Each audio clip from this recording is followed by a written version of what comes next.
Hey friends, this is Brian Foreman with the Campbell University Center for Church and Community, and it is a treat today that we are joined by Allison Collier, who is the Associate Pastor at Andrew Baptist Church in Andrew, North Carolina, which a fun little bit of trivia is Andrew Baptist is the first church that I ever served at, and you know that already, but maybe some of our other folks don't.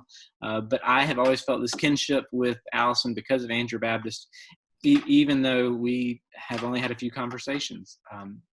But Andrew is special to me. In fact, I was talking to somebody yesterday on a text thread about a wedding she did for a church member at Andrew, whose mom was the secretary when I was there, or whose grandmother was the secretary when I was there. And I was like, you got to be kidding me. This is such a small world.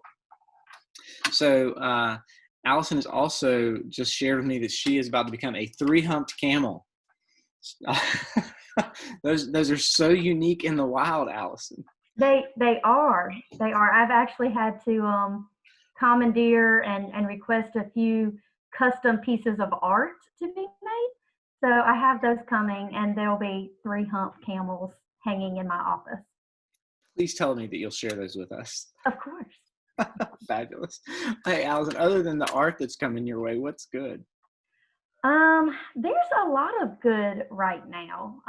Sometimes I don't see it as good until later on, but there's a lot of good. I see, well, okay, so we've been doing these Zoom calls, right? And everybody's connecting through online, and we're able to reach students that we haven't been able to reach otherwise and see them, which is really cool, to feel that connection being made with kids that I otherwise would not get the chance to be around. So that's definitely a good that has come out of this.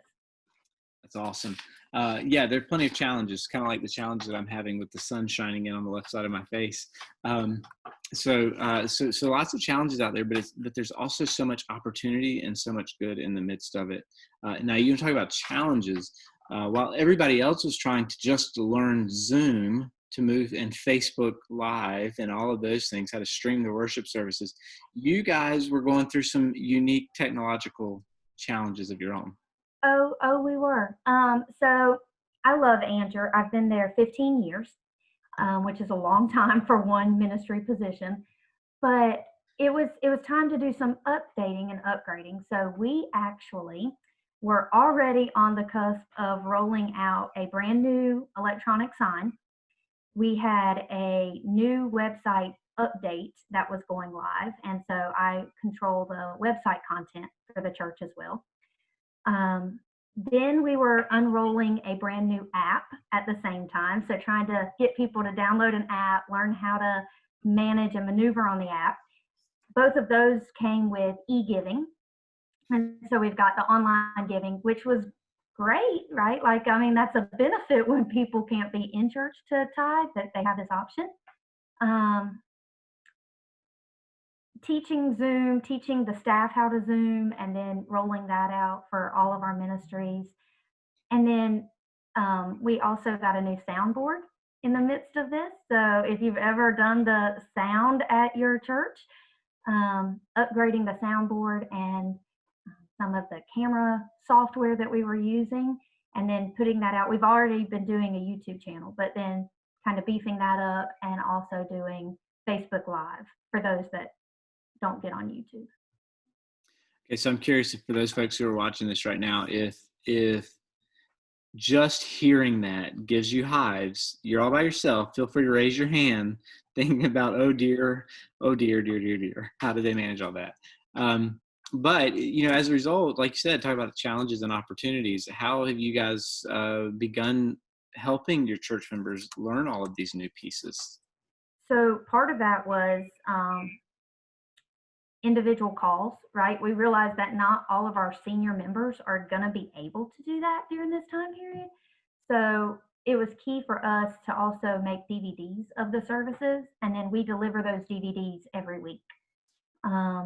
So they have an option to be connected even if they're not in the technological world.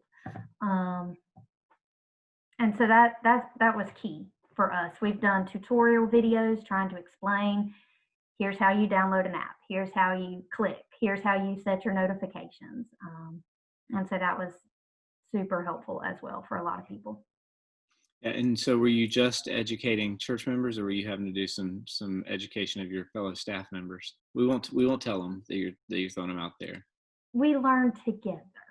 It's a team effort.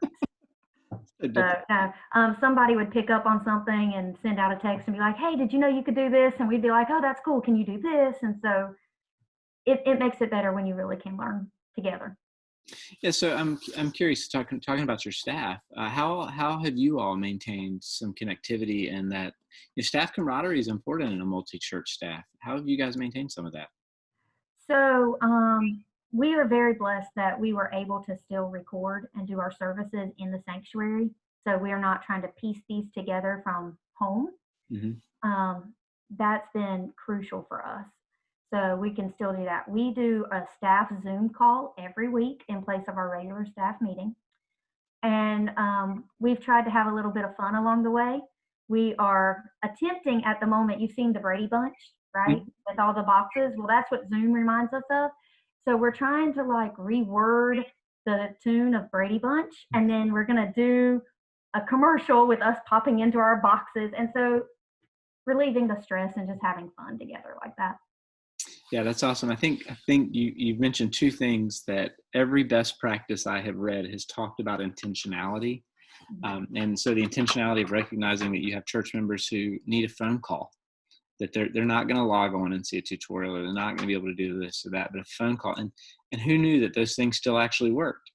And some people even have some that are still connected to the wall. Absolutely. So we actually divided up the church directory, and I started at the beginning, and our senior pastor, Thomas Allen, started at the end of the alphabet, and we've worked our way together to the middle. Because you don't want to leave anybody out, and you don't want people to fall through the cracks. So kind of doing that along with our deacons and trying to keep a pulse on the congregation. Mm-hmm. Yeah, so that intentionality with congregation has been very important. Intentionality with each other to find places of levity on staff Zoom calls and those types of things. Our staff at Campbell, the office that I'm in, our Office of Spiritual Life, we have a staff meeting on Monday, and then we just have a staff gathering on Wednesday where we kind of goof off and just check in. And there's not really business that's done as much as it's just being present for one another. And one of the tips that I can give you there is we like to share, and this was Caitlin Rogers' idea, is that we share our favorite meme that we've seen during the week.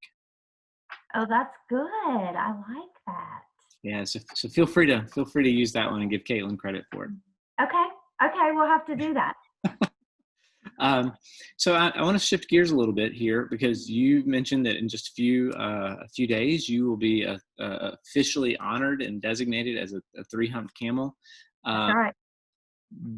But you don't get the graduation ceremony, the baccalaureate, all of those pieces. Do you mind talking about what emotions run through for something like that? Yeah. So I think it's fair to say that there's a lot of different emotions like along the way, and for sure nobody's are the same, right? Like that's one of the aggravating parts that doesn't really get mentioned a lot, is some people don't care and some people really do. And so you can't really lump them all in one group and think you've covered all the bases.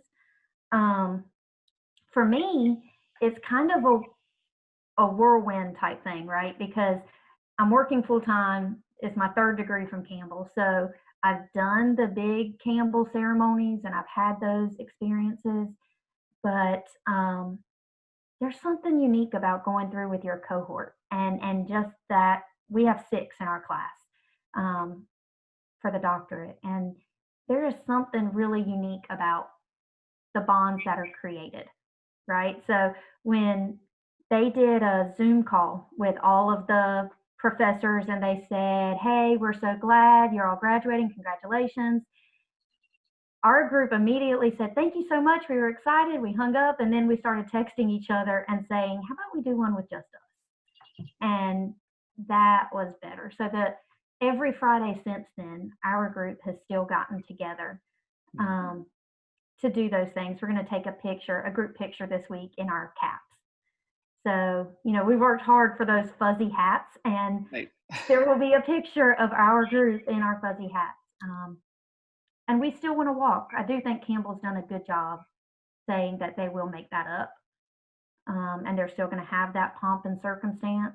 Mm-hmm. But they've done a good job communicating that, but giving us some freedom and some say in how we want to do this part. Yeah, I mean, it's fascinating to me. I love the fact that you talk about people experience this differently. People experience pandemic differently. They experience grief differently. They experience fear differently.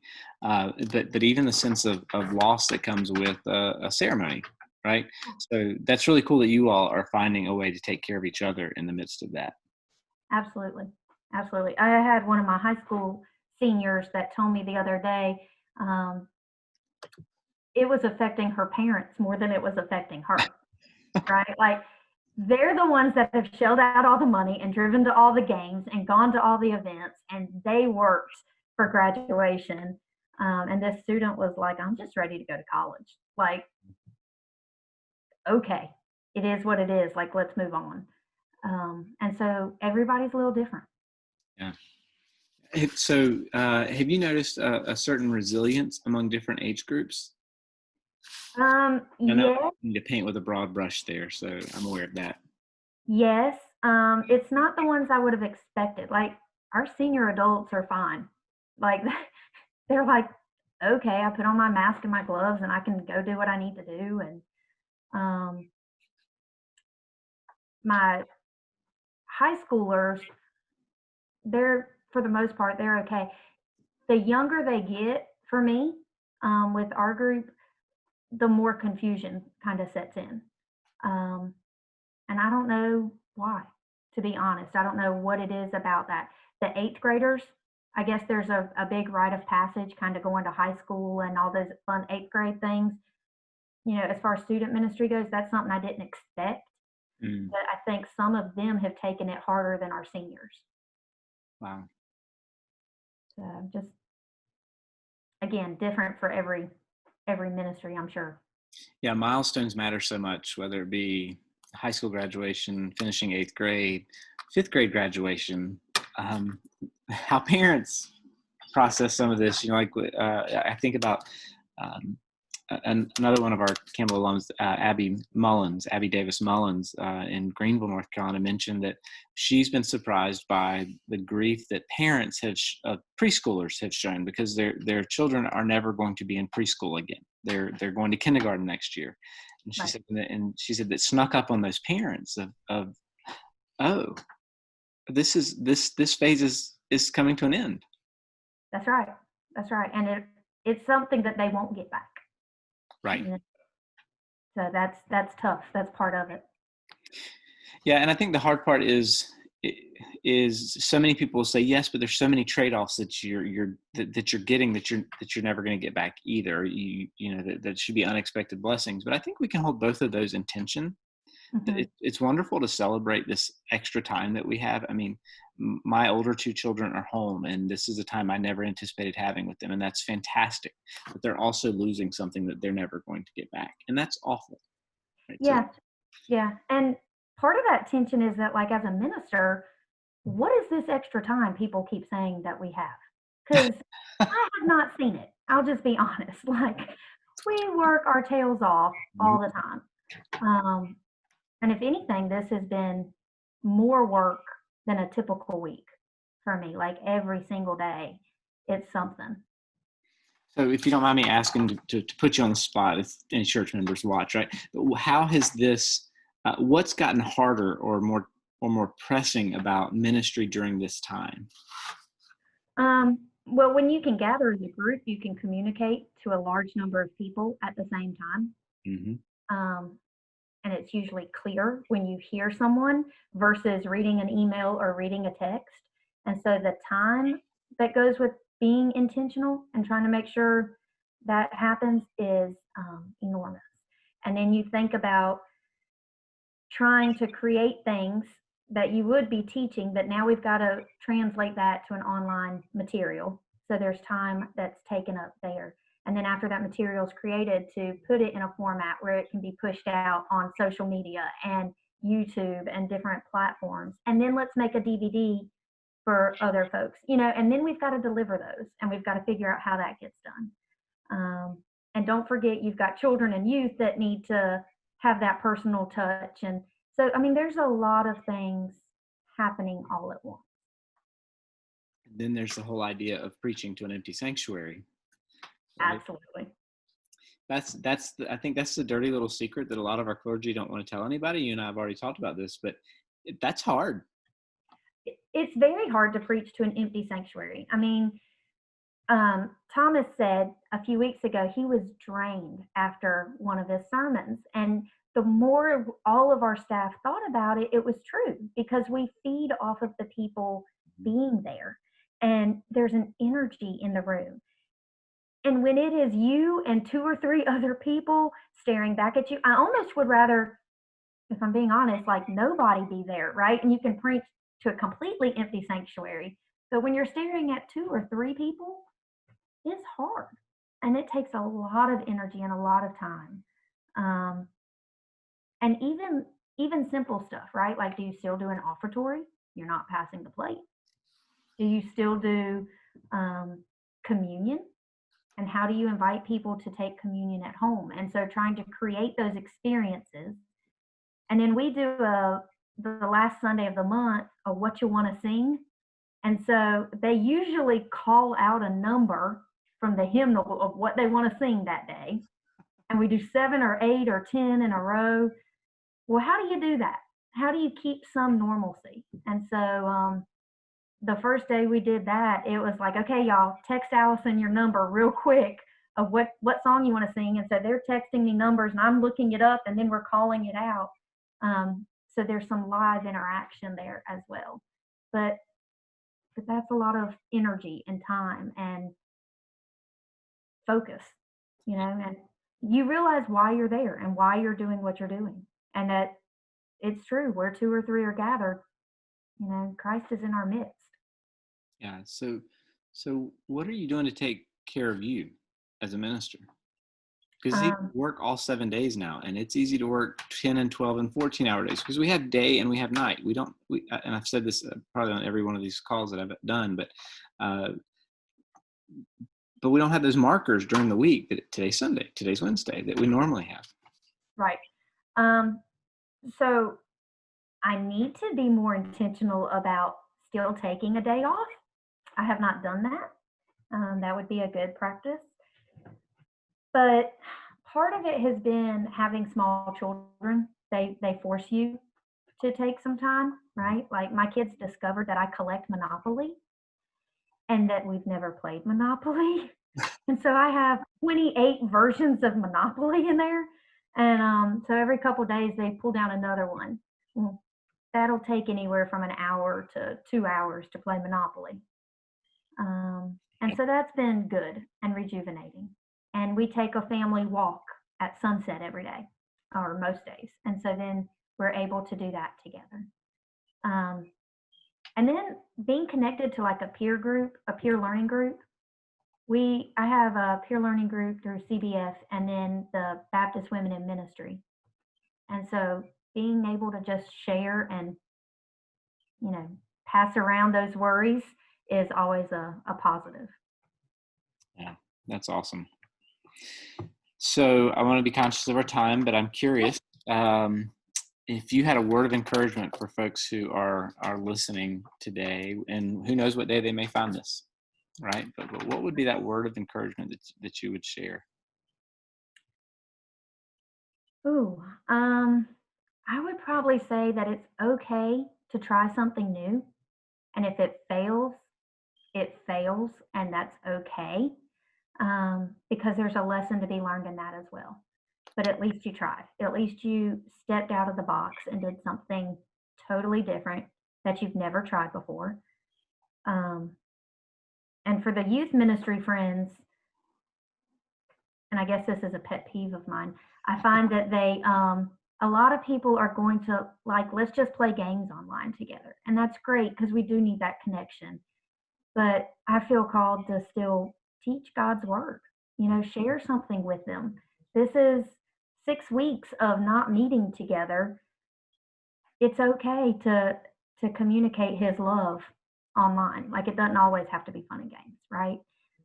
But to strike that balance. That's not only a good word, it's also a good challenge that in this strange, weird time that we're in, we're still called to teach God's word. And so finding ways to do that and to balance it for youth, for children, for adults, it is so, so very important. So thanks for the good challenge. Thanks for the good work that you're doing. We didn't even get into the fact that you're a new cat mom, right? 2 hours ago. Yes. Yes, we just adopted a cat. And so Emerald, but we're going to call her Emmy. And we'll see how that goes. And so are we allowed to go ahead and call you the Reverend Dr. Allison Collier and thank you for your time?